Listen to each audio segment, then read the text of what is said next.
Maswerteng gabi po mga ka-STL. Narito na po ang resulta ng STL Rizal para sa araw na to, 3rd November 24, 2024. Araw ng linggo, naway ang mga natayan niyo pong mga numero kanina ay manalo nawa ngayong gabing ito, 8:45 PM. Kaya kunin niyo na po ang inyong mga tickets. Narito na po ang resulta.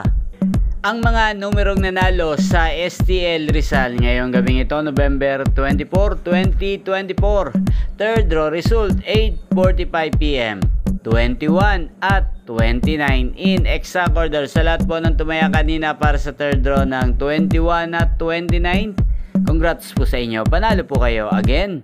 21 at 29 in exact order. At shoutout po natin ngayong gabing ito sa STL Rizal, si Kuya Ramsel. Kuya Ramsel ng Rizal, shoutout po sa iyo. Naway manalo na po kayo ngayong gabing ito sa STL Rizal. At sa lahat po ng mga taga Rizal dyan, shoutout po sa inyo, especially sa aking mga subscribers na walang sawang nanonood at sumusuporta sa aking channel. Shoutout po sa inyo. At inyo pong napanood ang resulta ng STL Rizal sa channel na to, Roderick Hernandez TV. Magkita-kita pong muli tayo bukas ng alas 11 ng umaga dito po sa channel na to.